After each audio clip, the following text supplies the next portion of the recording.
سێوار باش بینەرێن هێژا خوشتوی بینەرێن بادینان سات بینەرێن نێوارە بادینان خۆشحالین جارێکە دیەموین گەشتینە فێک و دوش بووی پێشکەشکردنا بەرنامە هەوەیە ڕۆژانە ئێوارە بادینان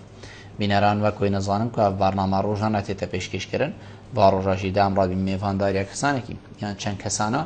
وەیەکی لێری گفتوگوەک بێتەکردن چاو گفتوگوە یاگرێ دایبی پرۆژێڤە یان ژیاگرێ دایبی بزانین و زانیاریە میێڤانێمەیە ڕۆژێ بۆ پتر خزمەتکردنە هەوەیەن هێژا و خۆشتوی ئەڤر و کامڕابووینە میێڤانداریە مامۆستای زۆر بەڕێز مامۆستای موزیک ژان جەمال محەممەد ئەدیب ئانە هی خودێ بابەتێمەیە ئەڤروکە دێ سەروێ چەندێ بیتن کا موزیکا کوردی ئەڤروکە چەند پێشکەفتنە بخۆڤە دیتیە کیش قۆناغێ ڕاوەستیایە بۆچی لاوازیت هەندێک ئەمبێژین جهێن موزیکیدا هەیە کەسێن و شێن موزیکێ پێش بێخن کینە و ئەو کەسە ئەڤروکە چەند شیانە موزیکێ پێش بێخن هەمان دەمدا وەکو سەرروکی تیپا دهوک یا موزیکێژی دێ چەند پرسیارەکەش جەنابی وهێنەکردن کا تیپا دهوک یا موزیکێ ڕاوشاوێ یا چاوایە هەژمارەکە پرسیارێن دیێن وەکی وامەیەن ئامادەکرین دێش میێوانێ بەڕێز هێنەکردن هینن هێژاژی شێم پڕیاوان ژمارە ئەوێن سەر شاشەمە دیار هین پەیوەندی مەبکەن سەبارەت بابەت یار پرسیارە هەوە هەبیتن دێ بەرسف سەرهێدەدان مامۆستا جەمال دەستپێکی تو گەلە بخێراتی سەرسەرا سەرچاوە ئەڤرو بۆ ئێوارە بادینە زۆر سپاس کاک بولبل ئێوارە بەدینان هەمی بینەرا بیرۆست بکەین و ئینشاڵڵا دێ بەسا جابادەین وەکی پێویست زۆر زۆر سوپاس ئینشاڵڵا مامۆستا ئەمە شوێ چەندی دەست پێ بکەین بژین مۆزیکا کوردی ئەب گشتی تایبەتیژی پاشی دەهینە سەریا دەڤەرامە دەڤەرە بادینان ئەڤروکە چەندت پێشکەفتنێدا یان ژیان بێژین کیش قۆناغا خۆدایە هەرێما کوردستانی موزیکا کوردی گشتی پاشیا دەڤەرامە بەڵێ خۆ هەمی وڵاتێک ڕەنگە موزیکی بهێنە بنیاسین کەلتۆری خۆ بهێنە نیاسین ئەم ژی وەک هەرێما کوردستانێ ڕەنگە ئەف شتە بەین و کە نەبیە و ئەم شێنگەلە خوب دەیە نیاسین وەک موزیکا کوردی دەڤەرەمە یانژی منتەقێدا سەبە چەند ساڵێکە شاینە وەک برادێت هونەرمەند و هەواڵن موزیسیان و کەسانن ئەبێت خەمخۆرە موزیکا کوردی تایبەت ئەبێت شاینە ماندی بن سەر موزیکێ و ئاستێ داهینانە موزیکێ شاینە تاڕادێکی هونەرێ خو یانژی هونەرێ کەلتۆرێ مەیە دەبەرە بەهدینان و هەرێما کوردستانê گشتî تاڕادێکی پێڕابگەهێنن بۆ وڵاتانە دیتر ئەvê jî tabê ne bsana heye yani qonaqeke bisanahî ne zehmetet mî tevê li ser gelek tişta rawasîtin hebe hemahengiya mûzisyana li gel welatane derve yan jî kesanên derveyên jî hatî wekî bi sporê mûzîkê yan jî zanîngehen yan jî ev zanît muasesatet aidî موزیکێ تێکەلی ڕەنگە دیتبینە gelek هەندێک و مرۆڤ موزیکا خۆشێت هێدی هێدی بێتە نیاسین بەس پا نەبێ حەجمێکمە ئەم تەسەوەرت بکەین وەسا خوددا نیاسین موزیکەمە یعنی یا شایە قۆناغێکی تێپەرید بەس پاشتە gelekەمەژی زۆر چەند مامۆستا جەنابێتە بەحسێوی چەندی کرد و بێتن هەماهەنگیەکە بیتیانە بژین تێکەلیەکە بیت گەل وڵاتێن بیانیان هەر وڵاتێکێتە بێت حتا تو بشەی موزیکا خوب گەهینی و خوب پێ بدایە نیاسین بەس چ دێوەکەتن چ دەبیتە ئەگەر کو حتامە ئەو تێکەلیە هەبی سەردانە ئەم بێژین ڤیستەڤال بێنەکردن ئەم بێژین چ بێتەکردن کو حتا ئەم بشین هوسامە ئەف تێکەلی هەبیت و ئەم بشین پێناسە هەفتوو بکەین ئەو ژیا وی بنیاسین و ئەو ژیامە بنیاسیت حتما ئەف شتێکی لێدایە جانبی موسساتی بە شێن بێژن لایەنت پەیوەندیدار وەک موزیک و هوەر و ئەفلانت هوەریتر دەبێژی مەسەرەتە ڕۆشنبیری هوەری و دابینکردنا فیستیڤالە هەماهەنگی گەل مەتەن چەند وڵاتەکە یانژی ئەم ما داواکەیت کە وەزارەت یانژی ئەو مە داواکان تێکەلی وسا چێت پڕاستی دیێری بەرفرەت بن و بنە تشتێکی دیتر تەساوەرە من حتانو کە ئەف پێنگاڤە بێ قووەتێ نەهاتی هاوێتن ئەگەر هات بیتە هاوێتنجی سەر مستەوەیت کەسوکینە ینی بارە بتر فلان کەس ئەلمانیا یانژی لە جاگەی تر وی کەسیت نیازیتن تەندیت بۆن داوەک چێ کرد و شاند و ئەو کرد دێچرم جا دێت قۆناغێکە تشتێکیکەن نه وسایل اعلام رادگهن نه کسان مثلا گلکت بجین چون که تشتکی کسوکی بیا بر هندی طبیعی بله بس اگر سر مستوای که بالا برز بید یعنی حکومت بیاراب حكومة طبيعي ما بدنا كمؤسسات هذه حكومتها فلان جروب ينجي فلان تيب فلان جماعات بتشنا فلان عردي ينجي او جماعات بين تكليا هنري موسيقى سر حسابه مسألة كسايتي وشخصي نبن بتصورها من دي جي خوكاتو ودشتت قالك قناغت بيش كفتي ده صورجا ما مصطفى بس امي چنديش بي نكاين امي بحسي هر ولاتي دردورت خوكين يعني دبيني فيستيفال هكا قالك امازنا موزيكي يعني هر تشتكي دي هون دي وصاد هيتا كرن كسان يعني بيجين لاني سركي پشتواني بو فيستيفال كرتي تايبته ني كرتي تايبت همان دم داوي باريجي پشتخيت و يا هميا گرنتريجي بووي خوجي پشتخيت افروكا بو كرتي تايبت وصا باللاوازي وسحت كتا موزیکا کردیان پشتوانی بوناکت یان کومکا موزیک جناب ناوکل سردانیتن تعارف و هف نیازی نواد گل ولات تکیدی چه کرد خر مثلا افکرت تایبت کو با قرار رابطه حتی ببوره بلکو اکسترا نگی چه کرد هنرمنده کس نیه پشتوانیاوی بگد یعنی افروگا کار ماینه همی بریوه هر گریدای ولاتی و یعنی بحریم ما بکا بس لعين سلكي كوفيد كان بكار بيتم وزارة الروشنبيليات بجمع حكمتها كارتي طيب احتمال ده في نجلك مهم بيتن كسكي يانجي جروبكي يانجي شانوفانكي يانجي سينما كاركي بدن يا سينولاتكي ودي تشكوي عندك هذا بكالجي بتشجدي هاي بي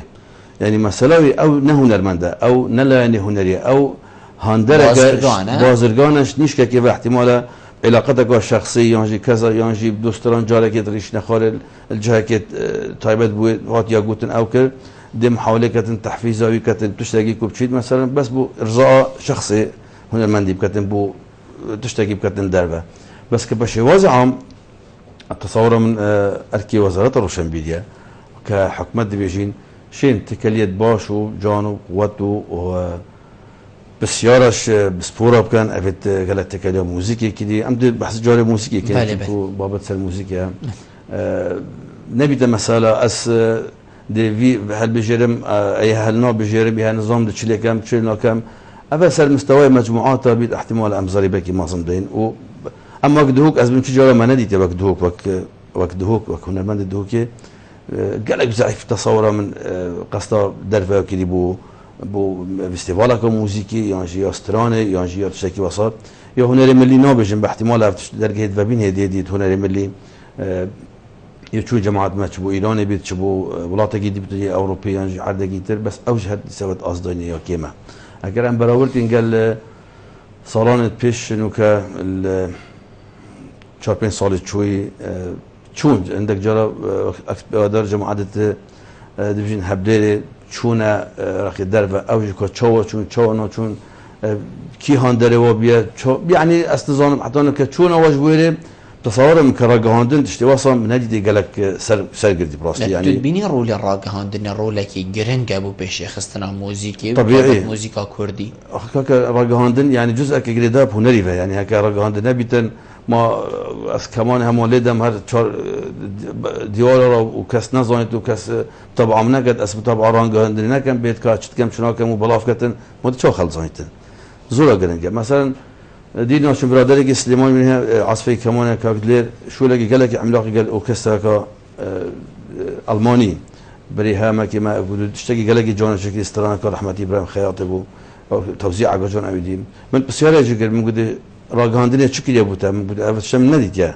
نا صحافك نا اخوي نا تلفزيونك نا في شركي العدك تلفزيونك نا قلت له ما مستهر خو ما يبون لقى او برادر زياده اي من قد كوتا شون اما خو زحمتها براسي زحمتها كبرى زحمتها خاصة ولات أبي الدربة أبي مكاتب ماني بسنجيت مات تلفزيونات ما يعني براستي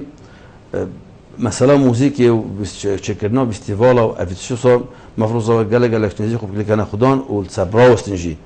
يعني دا بودشو يقولوا دنيا ياسين قال لك بزحمة براستي هيك هربوا خبري بيتنو بو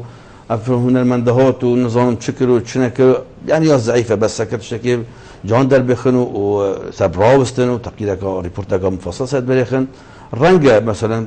تعامل قال تلفزيون وانا بكان خلق الويري ابد مجنس احتمال هيدي ورده برفرحت اللي زور جان ما مستا نبونا دولتك كردي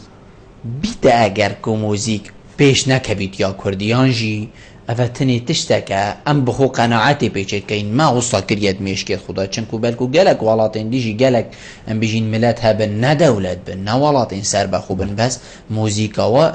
پیش کفتن بخو ودید که تو بینی اوه هجتک ام بخود گرین یعنی فعلا اوه ویا هرگاوان بوینا والاتک که سر بخو دولتک سر بخو مجی ناو و آلای خواه بید دی افتش تهمی برو واجی بن والله حتى انه كتش قصري المانين بله بس عليه 15 سال بس نوفل مكيمه يعني نوفل مكيمه اما بيجني وكيدي او فلان دوله بله وكيدي يعني ابا همي سر اليات بنيتن بله اليات دي شوبتن ككويان اما عم بين الدولات احتمالها كما تشكلوا كما هابتن رنجا بين الدولات دي قوات ليتن ودي قالك مصر ليتن يعني مثلا دولتين الراس او خونا هر تاكي كرده أفكر كان بين الدولة بس أفسري بسبنسي صالة مش مكيمة ما يعني كاس نقدر يا كم شجيب كاتنو وبلاف كات أو كات بس آليات قالك أوجرينجا إدارة تخطيط أفتشتها زورت مهمة بلان زور مهمة هم نابد مرت شجيب كات بي بلان بدن بي دراسة بدن بي قالك مثال بدن ونابد قالك مثلا خدمات هاي وقالك سربور هاي وقالك أفتشتها يعني تقريبا بهتتهم مشكلة انه عندك كسانة دي بن حجتك قاديتر انجي وضع قيتر تجربة نبيتن انجي جرعت نبيتن انجي قالك مسار دي نبن بهنت صاحدة و رنگا دي ما كزاري بكي ما صندي صورت امستم دهين سر دفر آبادینان دفر آبادینان و هبینا موزیک که کردی رسن جنابت چواد بیند یعنی ما تشتكي رسن وصاحية كوان بيجين و موزیکا وی دفرية بيت احتفاظ بيت سر بيت كرن وید پتر پیتا بیت دان وید بردامت نیبونه دابیتن اتشتا یعنی جی اوه گشتیه كاك والله دفر ما بحدينو هندا زنجينة بكالتوري خو تشحس كي هاي يعني دفر غزور زنجينة بس بداخل احتمالا ام خوب خو نشينا زادتر ام استفاده جوي زنجينياتي بكين في ثروتي بكين وبخينا قناغ جوان وشد هينام بيت يعني توزيع كاني بيتن سربرك بس كملوا دي هر وكي خوب من تبع ما تشتري زنجيني هاي بس بداخل حتى انه كامناش يعني توي اصل بيويز دا ام بكين هر چند تشتهات يكرن يعني فرقش جاران قالك نكون هات يكرن هات يكرن بس دي سبب اسنا بينم قالك بيويز دا يعني هشتا يا ماي قالك چمكو تشت اگر نهتا دانان جوانی بده دانان فلان بنه دانان کتش بده دانان کو خلقك یانجی گهدار تذوق یجی بینیتن و بچیت ناخوی دا ما بچه بشتینگی عملش برهمی 10 روز بن یانجی 2 هیبن یانجی 3 بشتینگی نمیتت وجود دا یعنی خمخوریا هر کابرای که موزیک جن بیتن یانجی تیپ بیت تاک کس بیتن خمخوریاوی چند سرویس اول گرنگه زور جانه مصدف دهینه و سر امری ام بشین موزیکی استرانه و حتی دیمای بس دستمی ما سر خالشی ما ویگاوه پیمانگه هیا ما بلکو هندک سنتر هین هین ما تیپین موزیکین هین و حتی داوگی الولاتا که وقتی تو بیجی اف کابرا اف کسانه که اکادمیه هزرا مروفی بوی چنده چید که اوه تشتكي زانيت الالف حتى يا اي درست زانيت او بريك و بيك وكم كردي بيجين افي بدرسينيا ورگرتي ما چند مفاج وان جها ورگرتي مثلا ابين كوب درسيني ورگرتين چه پیمانگه چه سنترن چه تيپن حتى ديما ابين كو خود في بواري دا ديتي دي خدمتي كن بروك هنجي ما چند مفاج يعني وانش چي آیا خدمتي بكن پیمانگه آسته تشتكي ترى استتر قطابية بيت جهينتن سر منهجة كي كوب جوان چه منهجها وقت دي سبت بيدا سر بي قطابي كاده او خوشان بي جهينتن افا گرنگا وتعامله وي قال ولاتي وي قال ستران افيد تيراتت پاريتن كا چوب چه شكل اوقاتن اگر بري خدا الله صحيح مثلا دور بريد ما بشكل يجي والله او هيجي دش دستشتن اگر جي سر راوست تطويره افي برهمت مكان افيد يتميت دبر ما دبيجين أستكي جان وبداهنا أنا كجان أبدي رنقد جيخو كلكتن سر سنتر وتيبا طبيعي أنا بجيب سنتر بس زدر تيب يعني أفتي باجي دي سبب هر من نسوي چندكا چه پلان هيا كو اون چه خمخوری هيا بو دانانا هر سترانه که یانجی پارچه موزیکه که یانجی موزیکا فیلمه که یانجی حتی دیمایی که چند ویشکوی برفر ها کوفی چندی بدانید یعنی از خونا بجم هر عاصفه که کمال ده عاصفه هر عاصفه که برادره که اوتله دادی بجنه ولا او عاصفه نه گله کمای یعنی که تو چند شیا خدمت که و جمهور خو راضی که جمهور دبر خو راضی که کو تعامل قلبي چند بكن ومدت نخواد ميت سردبيوانا بقناغ قدير دريش يانجي خلقك جدير و تلذذ به موسيقى بكت يانجي به بي بكتن يانجي به لحن بكتن يانجي آليتا دانانا توزيع موسيقي دقل دنگي دقل هماهنگي آلة هر وقت كي ديكش آلة هل بجري بو فلان جملة بو فلان أبا همي شوله أما والله ما از بس بيجين ورد محل تخرج بم يانجي فلان أكاديمية تخرج بم كلية وشهادي وقرم احتمال أفا زتر بيت بو مسألة شهادي بن ومسألة وظيفة بو هلا زور جان طبعا أس شيء بيجم قال قوا هنر بو وظيفة أبا أسبق بكرة منتي بيان دستاشيب شود هنر كنا بيبدا وظيفة يعني هنر تشتكى تبيا مروي فري بيت ده فري بيت يعني دهينان ده دك مسألة تر ده انها ما وحازل ساهبي نهزل كان جدي بيتا ساعات هندا دوما من خلال الاسرار نعم افو وك فهم ما وك افتشتكو بس حفتي ونهي وهشتي ولا افشو لا يمكن حتى نكا تو اما قريدي كان ساعات موزيك ساعات ووقتنا ناس ترانا موزيكي تبي مسرة وسط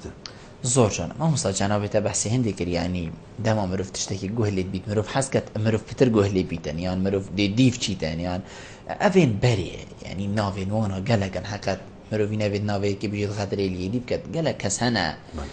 مروفي هما تشتك جي جهلت بيتن مروف حسكت بردوام يبدا تسر فيغا بيجي كسان هنا رابوينا اف موزيكا نيكريا نافي ني خوازيه دانازر نافي ني كرني دانازر بس دي گویا خود حقیقت مرود بیشتن مخابن تیاده جیل بیرا من بر دلبر من شیلاند از گویا خوب دمه یادی تهولی کرد از گویا خوب دمه تا یادی گلکش تخوش داره افن نی خوازیه یا نوه شیلاندنه یا جن بیشین کی دی وکتن دی شید ارگی کیه که وی شکلی نهیتا شیلاندن قدری وی موزیکه هی بلا وکی خوب مینید بلا خراب تر لینه أبد بري أبي حطونه كأم جو خدني هو دبيجن وكستران بيش همينا خارج الأكاديمية بون وبيمان جهابون تشتغل وانا بو حز جلوان بو راجهاند وقتی بجا چه فقیری بیتن زربه امزایم گلک فقیری افوز ای راجهاندی يعني كتاجر كيف نبيد جماعات خان بن بغداد أبي وكستران بيش دبيجن بكل حال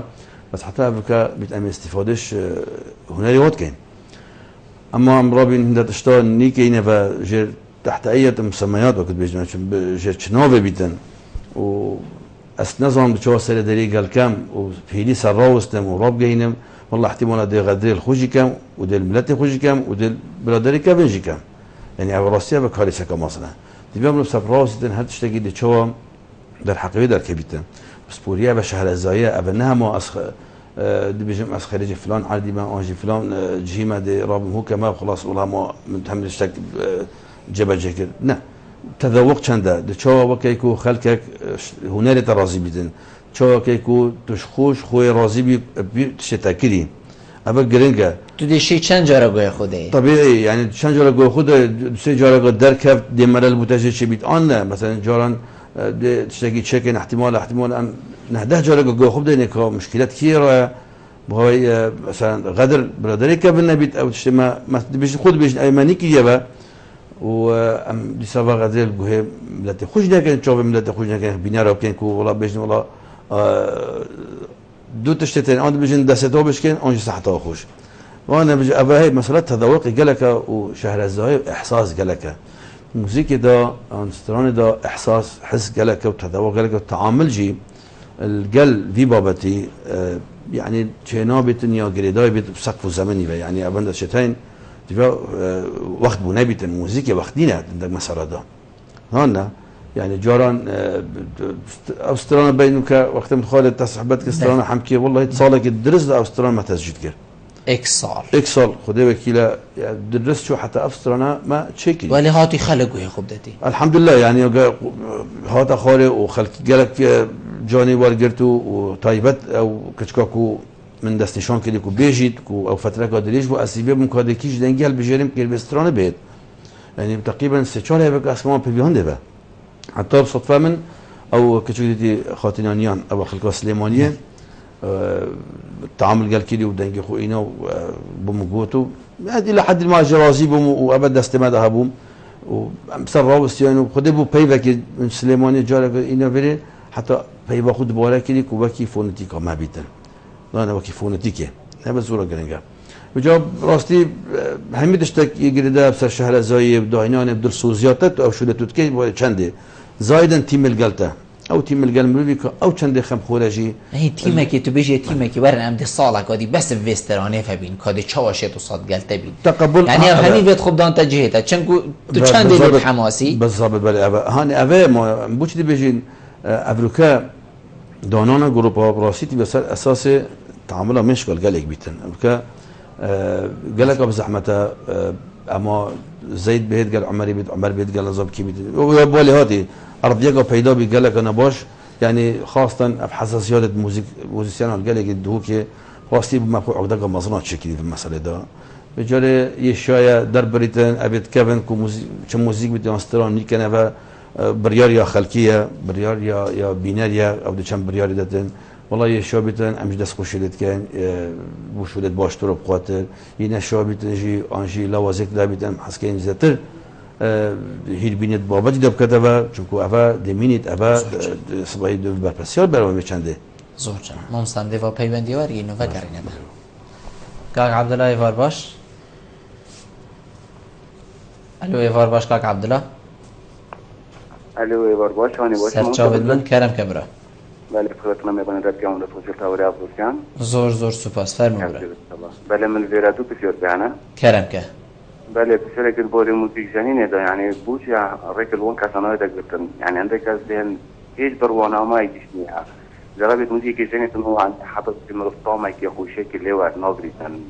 انکو بیتا راشو سپیس و بسیار دویجی دوسترانه یعنی گرد دوسترانه دهتن دوسترانه که فلگلوریا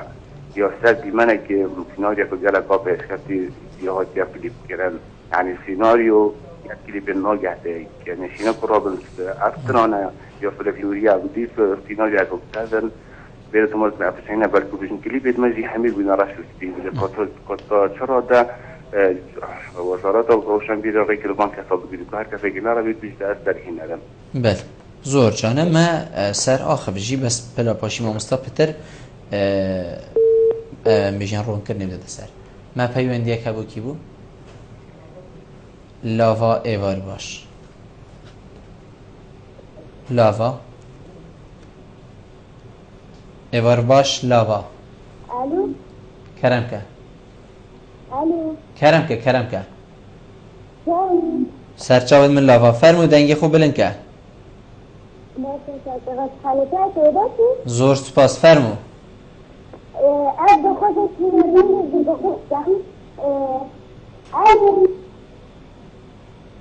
لوا دنگی تگلک دیرت گهیده ما دیاره توش الجهه که دیر زور سپاس بوده مادم تا پیوندی کری ما مصطفى از پیش ما بحثی وی صحبت همیت کرد وی چند بریده دست سیده نگاش نبراستی بله بیشتم بوچی ریکل هنده کسانه تا گرتن وکی کوی گاوی ما گویی طام استرانه دانه هلا استرانم بیشین گیم کرد گیماتی داوی کسیه چه کرید همان دم دا بیشتن سیناریو کلیپ گلک سریک یعنی جیک دیرن تو ده هنده جارا بینی کلیپه که هم پیویت وی سرتش تکیتین اوی وینه که دانا بنیانم بیشین هنده کسیت اینا یه سماعی که بود کن حدا دا چکوره این بیشتن سریک ناگون جن گلک کی در ریک الوانا گریتن وزارت روشن بیری خدان برهمی یانجی مثلا خدان کلیپ اوی اساس مثلا یکی تحسین طهایانی کری برای تحسین طهای مالاوی شین ریکیله بگیرن کیشت ریکیله بگیرید سر بسیاری اولی سبات اودی بورا بسیار اولی بوچی ریکل هنده کسان های تا گرتن کو استران بیطام کرینه ريك الهند كسرنا تقدر تصورها من أفا زبرت أفا بو وان عدد كليب خطبته مثلا بيجين تلفزيونه يانجي راديو مثلا إينافيري لجنة زورا قرنجة حبيتن لجنة بس لجنة كا بس فور بيتن لجنة كا يا خدان تجربة بيتن خدان سربور بيتن زاني دشاب برهمي وبابتي هل سنجينيتن وبريالي سردبت جرعتانه مش برادري والله ابد درباز نبوش بر 1 2 3 4 بس ببت جهكي دي درباز بي بيجي قصدا من بله بيجم ابا سر لجنه لجنه وقتها بن طب اللجنه بشت بيت بيفا يا دنجيه مثلا دنجينا موسيقى يا لحنيه ابا سه چارك بن وصاب 5 بن لجنه كبيتن لجنه كا بس يا بسبور بد يا شهر زابدن نيا يا املا ولا بيتن ظننا واسطه اكو قلتي نا بريار بددان وكاس تاثير القرار اللجنه كاتن وكاس يعني كاس تاثير المدير كاتن كتاثير سر بريار اللجنه بدتن ابنا هذا خوري او مجبوره برادر بخو بابتك باشتر خميجه بخوتن وزدتر تعمل قال تشتكي باشتر كاتن دي بسيار كات بخو زدتر يا دي مثلا كليب و نگونجاندنا بابتا ابا والله از خود بيجم او كابره مثلا برهم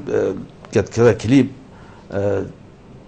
يعني هم ده هر سر حمكي توفي مي هم بيجين وين قرتنا حمكي توفي ولوي جهيل آميديه وقالك جهين حسين جوانا لي در كفتينا بله يعني زحمتك بيت فيت حقيقة لا زحمت طبعا قالك يا ماسي جيت كليب ده قالك يا ماسي بس بالكو هم هميجي جي هزر ناقينكو چنكو بله ابخا بيوم بصح كذا بابت سرچه بله بابت چت بيجيتن اول راسي نه اركي وزاره روشنبيليه يانجي ريفبريا غشتيال بوليس غادوكي كليبا راوستين العدل نخير اول شو اللي خد كاتن وقت كاتن تفيا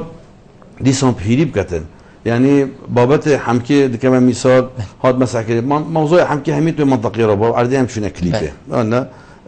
دبل عمليه بلا ام راوسيان اهم تشتبيا تفاعلها بالقل مصوري ومخرجي وخداني شوري يعني هذا تقبلها يجدوب كان افجرنجا يانجي اما اس كليب تشيكا مو بهتخاري وبس ما هم شاشه ده چابیتن والله ابا زراركم مثلا براستي يعني سوا سر مريد راوسته بكدي چا تفاعل كد كليب داد قال بايفا كتن قال لحني كتن قال باك جراوند كد چ بيچنابيتن هم بتشتاق بيت كد كليب نيتن بو راگاندنه زورچن ما مستعمدي کاک سرداری برگیریم بگرینم کاک سردار ایوار باش السلام عليكم سيدي بارك سرچاوید من زور سپاس کردم که کاک سردار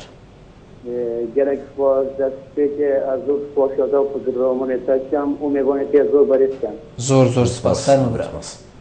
سیدا از خود بشم همه سرینه سببه تحکیر هنرمند جزاوی سیدا دیتی که پیشه کن مرو شرم که تحکده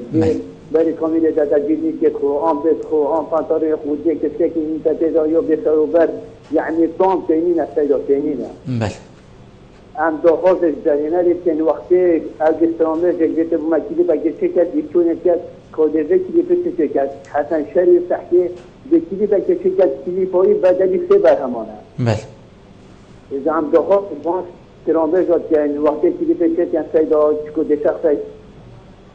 شنا شخصش اولی که تحکت سینیا تحکت سیدا کلی بگید پامایه و از دفعه خود بید مروجه تحکت بس باید جزاوی سیدا دهم بینه دیگر کردن دید باید دنه اگه بشیم تیچه که آن عینالی سینگیر آن جینید که اولی آن پانتانونی والله سیدا گره کنه ما در کردن دید بگین اوه هم 10 سال 15 سال خودمش تازه دید جام دخواز ایوان اگه کن سکران بجاد کن سیدا دمه کلی با چک کن بلا جان چک کن و دخواز را ترکب کن بوده کن زور سپاس ممنونت من ماستا يعني برينو كام هر ايكي بيت افيد كافن بلكو اتجورك تعريفها انا بجين مسجلك دانا ويرا هني ودست هافيت يا قعود اخو بزق اخو كمان اخو اشتاك شيكر يا بلا يعني طاما هندي تفيت يا خو جديد و چند سال جي هر طاما جديد و هر ام بجين خوشیت قلبین برادر کی وی گاوی و وی سردمی دا و پیش کفتنی و افتشتجی حمیل بدستی و او بر همه وی کسی اوی کو البر وی مسجلی تسجیل کری او جی ما دست دادا هر خو خوش جینا بر دست بکو دیمای کاشم دا از بوچونامش گلیاتا یعنی وقتی هر ایکی وقتی وگری دایا پاره یعنی حضرت کن کو از دی پاره بیدشتی کن برانبر دی بیدشتی کن هکر برانبر هبیتن هندک تشت از بیجم جه خو ناگرن ایکش واشی استرانه هکت استران برانبر اکی کر برانبر اکی تگود طام خو تینام یعنی طام کادی دتید بیتن اوجی هر شوی چندی درکب بیت حقیقت هل بات از تاکید کن بو ای برادری بینی که تلفن کری یعنی مثلا سیناریستا براستی منین بو بابتا کلت که من اول شکه بلا سیگی برفره هر بگیرین بو مثلا در هنانی او برادری بینی که گویی کو کلیپ بزن کلی درست کلی درستن یعنی در هنانی یعنی برادری مصور شد گردن زی خلاص کد بابتی پاره کد بری که خدا بچید هادی بس نوی تایتری تخالی خلاص بس زفرت و بوستران بیجه اف بابته مفروض استران بیجه که گروپا کانوچه شخص ابی برپسیارش وی برهمی تیویا قال مصوري قال ديما قناغ در هناني مونتاجي براوستين تفاعلي قال كان يقولوا يعني رازبين قال يقولوا بو مشورته يعني بو بسياري بو جواب دا تشت برهم ناجح در كيفيته زور جانا ما مستا هاتنا هندك جورين موزيكين بياني بو ناوا موزيكا كردي بگشتي مثلا هيب هوب او راب او بلکو اسناويت وانا جي درستاوي نزانم چند کارتی کرنا خوانم بجین شیای موزیکا کردی رسن لاواز بگد و تماندم دا هات ناوی ویا با مسر چه سیستم اینا با مسر در یکا چاواد گل هات ناوان جوره موزیک این بیانی کر با که ابرو که هگر کارتی کرن لیکر بیتا وی آستی نبایا خود اف موسیقى جناب تجد بيجيتن براستي افروكا يعني چه كالتوري متى دايا ازل بسيارك چه كالتوري متى دايا کو خلقك بخودته و اعجاب بين زتر اگر بود تخک گنجانه بید اف بابته اوجید بیت وقتی بیت سیدا یا و تخک گنجاشی حتما بو تخک گنجا بیتن سردم ابروکی ولاتی بجن جیله که دیرابی و جیله انترنت و جابت همیاید و بین يعني قال لك مسألة الدنيا بتشيك بيت باص الانترنت دم بمدى رنجة قش رنجة هنري سيرش وأهلا وسهلا بس نسبتي ما براستي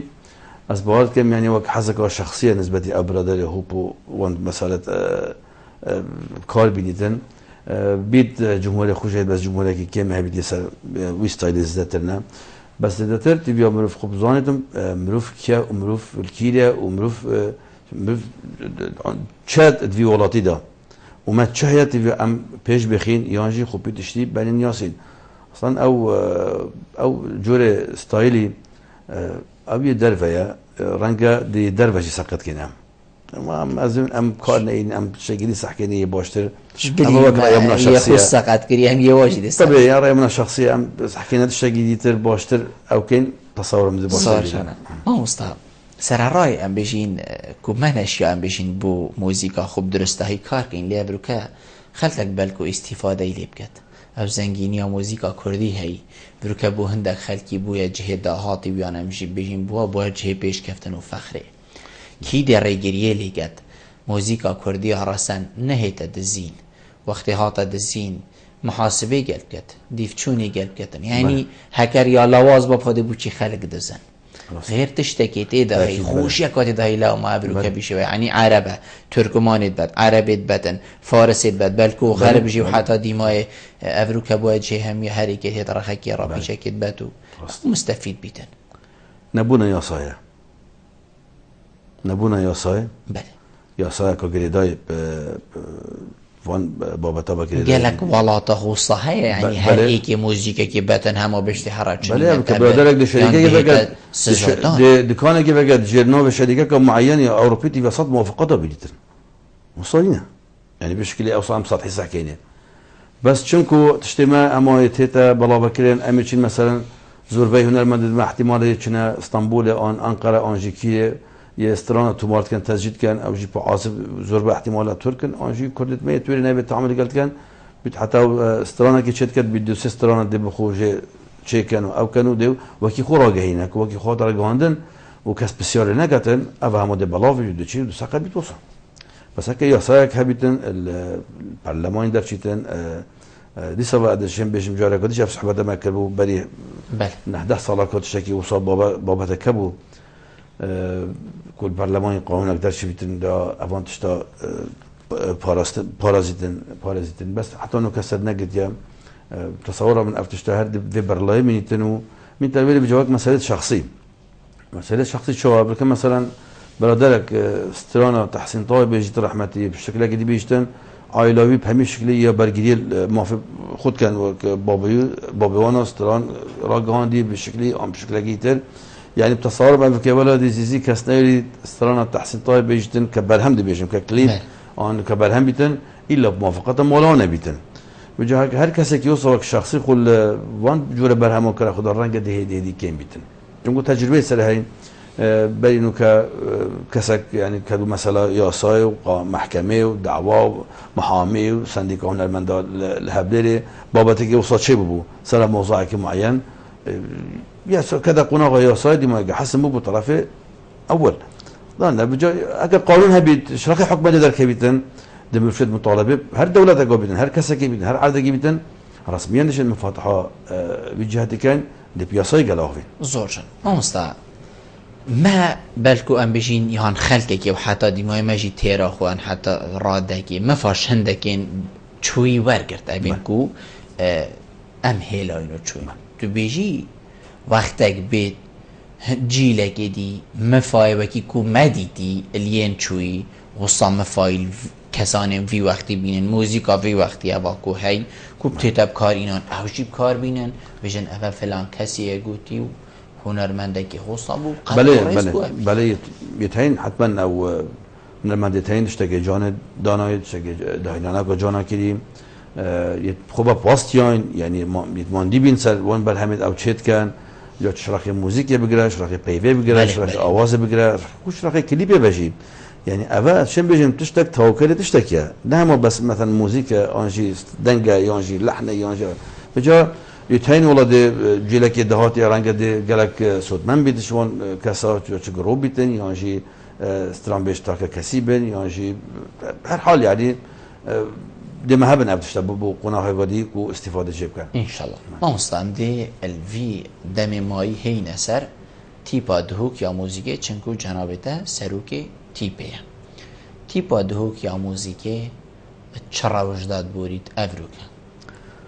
طبعا اسخنا دارم سروکه تیپه بو سروکه وک درسته بس بدکارک بله نه هر استاوی بس به رسمی موزیک ما و گروپ داجی اسمك هنرمند که زور آسایی ما متواضعیت یا سیده تجارجی تسمیات یلتشتکی شول تشت نتیجه و شول تشتکیت ابا گرینده دست خوش تيب يا شين بمتى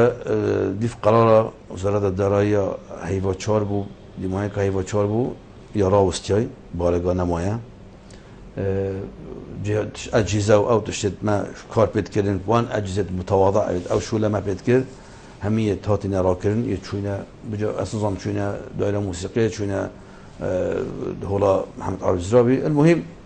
بارگاه ما تسليم رسميا اجبار قيران دارایی هیچ شتک نمایا تمام بک اشخاص اتماین ام اشخاص اتماین در جل تلفن به حدود کن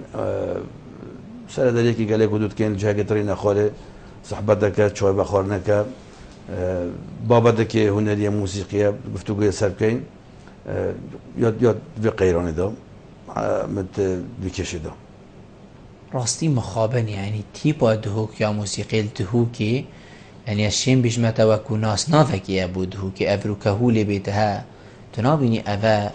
بلا سرزاري من بيت يام زمانين بيت افا ضربه كامازنه بو موزيكي الفي دفري نمانا تيبا كي في شوي اف خزمتا كري اف ميجوال بشتخو هيلاي بصناهي رابا قيران داري راسته ام همي قالوا قيران داري بلي من بينو كاجي ديوانه قدا قدو يعني تبي خطيب جهين أبوك وضع ملته ما شقو نغراتشيدن زور آسايا بس دي صافة بيجم أجا بلان نبيت بيش وقت بوهندك مثلا رنجا عاملت نفسي تأثير من الفيد كان تيبك يعني نافك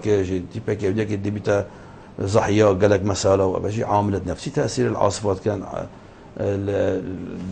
خلكيت كان بسيارات كان تشلهات برام تشلنهات مفروض ابو اف قرار جاكوب لسنا با بتر بلهنگی قال مروی هاد من آخفت نبشه واز شفهی چند پسیار الهوا هاتا کرن سبارت به چندی کو افتی پده تا را کرن و ادی ما پیوستی هوا نمال چون وقتی رابو یعنی ما پیوستی پینم بله متزاني يعني بهم شيء نزيكي برادرنا جماعتنا وقت دايره موسيقى افتشتات هاتا قلت شفعي متزاني كو مسألة رسمي كيف تقول قال هوا هاتا كرن كو ديتا را كرن كتاب منادي شخصي وكو دي رابطن تصورم كتاب منادي يعني مسائل الشفهي هبون بس يا جريدايا بقيران عام ويا ضرايب يعني ابا هاي بس بيد نامنا قبل يجي مثلا ريشنا قبل فرح بابا چه سر مستوای وزارت روشن بیدی یا چه سر مستوای رو ببری گشتی پارزگاه دو که کم خرابونک و با صح کربانه کی چت کرد کی چوانینا رین مایدنی دابانه مثلا افتیپا لاوازه یانجی به هشتا مای بو گرگ مثلا ابا باشه دی باشتر لیکن ابا یا نیویه دی حالی که قاتر یخین يعني رنجة أمشان به أكاف تشتهي بدا باشتر بيتن بس نتيجة كو بارا ديدن و أف جروبا جميع خانيا و إجارة وان خانيا جلك بون و رنجة همازي أف بابتها تا بكينان و دا مثلا كريا و بادشتا در كبن وقت در شون هم در شون و هم دوكا بالك جاي خوب بدا خوا طبي مزور بين خوشو بس بوجه لاتها چونكو تيب وك امك عائله كي بون جلك ام 25 نفر همي قوا جريدا بون بيك و چندين آراء و گفتگو افتشتما مناقشات كردن خلقي كي جلك قسطامات كرد ما قسطا جلك خلقيت كرد اما خوب بجين افكا كولاتها رنج احتمال اف حماسه ما افاجاران كبرفشت شكل بكتن هر چند من هانوكا یک دو شوله که گله که قوت دست میدهیم از محاولت کم نکرد یتنه وکو کس اصل نکرد تعامل که مک از جمال بله وک شخص نه مكتب بله چونکو وهكا بارگان نبيدن از جماعت خوب دم مشهودی بشكل چه شول کم زحمته هما هنگی قال عندك برادر سليماني و حبلير استوديو تويري از محاولت کم تشتكي بيك بينم بلكي قناغي نزيك ده اسبراب جينم استنساب سپاس یاوان برادرات کم ابد گل من راوسیان چه وقت عندك برادر بازرگان و شرکات ندی یعنی گل قوادت گل من راوسیان و گل دیجیتین و عسوز و پیمان دارم کودت گل من پراسن وقت الشخص نه مكتب بو هر انتاجی که من شخصی بیتن یا انتاجی که فراوان بیتن بجاب مثلا از بسیار جماعتی بکن کادی کینت او دی میت قناق کدی کادی چا حاله کم بسیار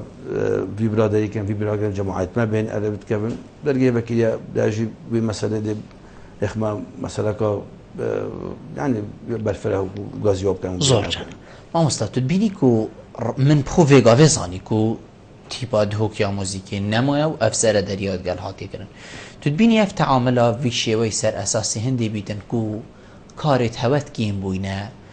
بر هندی هن را کربن یانجی جاف خشين البيت شندي نكر يا راستا كار كت كتنا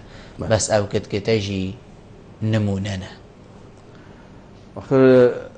قرار ابو هتيدان بالضبط سر تيبا دوكي نبو يعني قشت سنتر وتيب باب سر داري قال هات نكرن استثناء تيدان ابو استثناء تيدان ابو بالرغم من دك برادر عقد ماين اصل نظام او مسألة شوينا حسبوا نوعيتها وكميتها اسباب شند نظام بداخل بس افتشتها همين ابو متصوره من ابد جناب اذا قلت مثلا كميه نوعيه شوكو تجرى من امام كميه نينا اصلا هم اثبتشتي نظام كميه نسبه الموسيقى ابد برادرك ديتر لفسر خو بيدن او مشكله وياه ما نوعيات بيت ام دي تشو غوي خلقي خو تشو خلقي خو تير كاين تجي كاين ودس خوشي المكان وام محاولة كاين قنوات رسمي يت حكومته ام في هنري بين الدرفه وبلاف كاينو خلقي داس خوشيل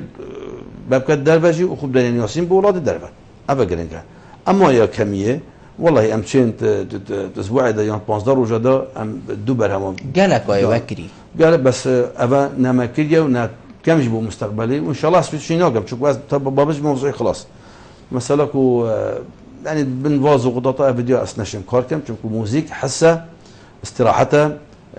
ما هنجيل قال جروب بيكوا أفتشتاكوا بارقون نما وهندك مسائل نما لأن احتياج جهمي تودينا قطع كرن أبشي بيجم بسبب الجر غيرنا دارائي بارجران هيك بالنسبة لحكومته أبشي بابتك بكو بتا سببكو تیپ و گروپا جالب و وقتا که کاتی این دیار زۆر جانە کاک جەمال سەرچ بنەما هەنگی و تیب ژی هەیک و vێگاوێ تیب ژینەما جەنابێتە گوتی کارێک دووە ئەم دیکەین دل سەرچ بنەما کاری هەلبژێری و نیکەیەڤیان ئەم بژین تاماوێ نەبەرزە بیت سەرچ ئەساس تو هەلبژێری طبعا تجارة تیپی دا برینو که بەێ از من دستکا غیر دستکا کارگری هر تشتكي متكلم من أرسطوانات كر نريده هو كين وكين طيبات تيب ما موضوع بابت هالبجارتن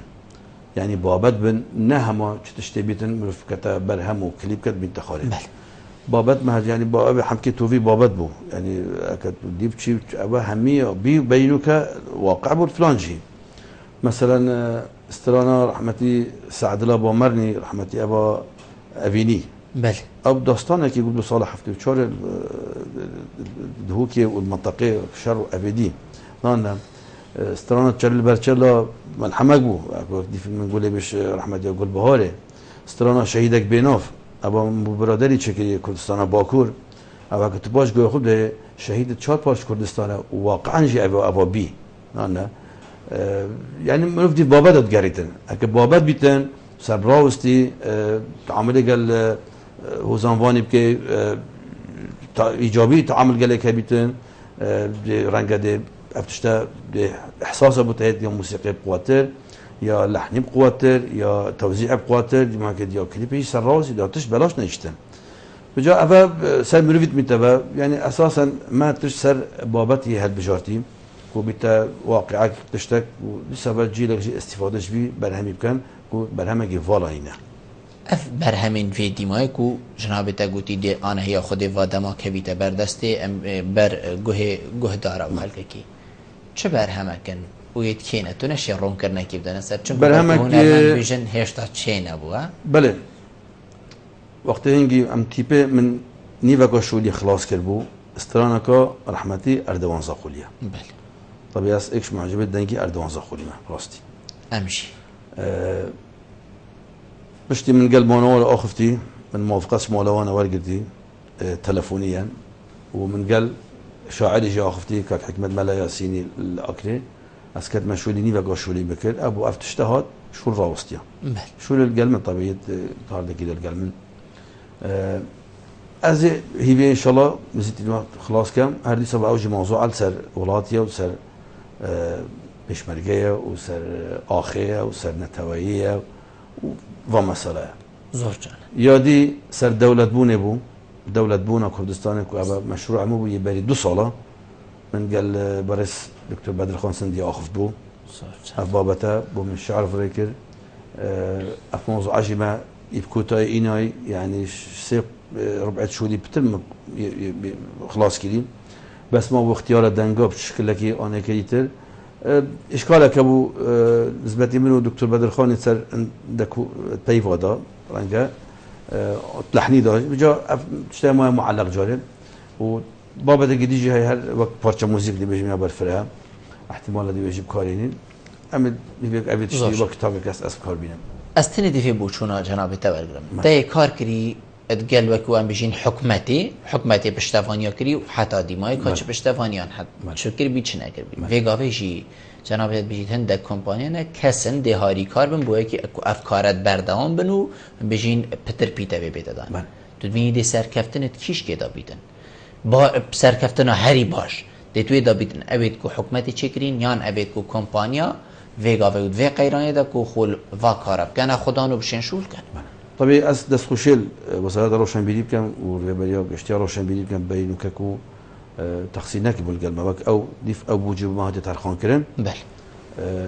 ما كار بيت كرو ما محاولات كر خلق كي بينت ناف خدا شوازع عقد بيد يانجي او تشتي دانا بيد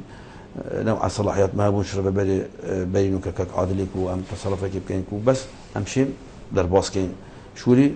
نراوستي او وقت حكومات تقصيدك بمجال دا ابدا يادي تبين چه كامل شكلت بقناغي داد كو افروكا امشين خلق بسياره مبكت يان جاب كامشين درجه كت خوتين پیشوازه که جان گلمت کرد ابا گرنگه از خوبیت بینیم گلکه مهمه که نه مهمه جماعت چکی بیچ نکر بیتن بس اكو از شما عرضه کی درگه برادر کی قطع میانجی تدف من چای کی بعد قطع صحبت کی کین بيش دول لازم مستعد كهدو تشبك هوبك أزبك معناه بينك أبناء منك يا خلفية بينك تشتك ميدانه حتما تأثير لبي أو برادرة يهاندك از بردوام بم و هاندر ما بيت بوشولي بجاره كارتي تايبت دوه اینتن کامل شکلی برینو که ده هاندر بیتن دی سوا بو تشتكي باشتر بيجي دي سحكة سي في ما رابر دوي طبيعي اما مسألة شاشة ذاترينا يعني قالك بابا ديتين على كل حال بس ان شاء الله دي جبه جكينو ودي سركفت دي دائما جماعة دائما برف ديماهي كي بچو اگر جنابه تا پیوکا ديماهي كي بيتو شي كرم كي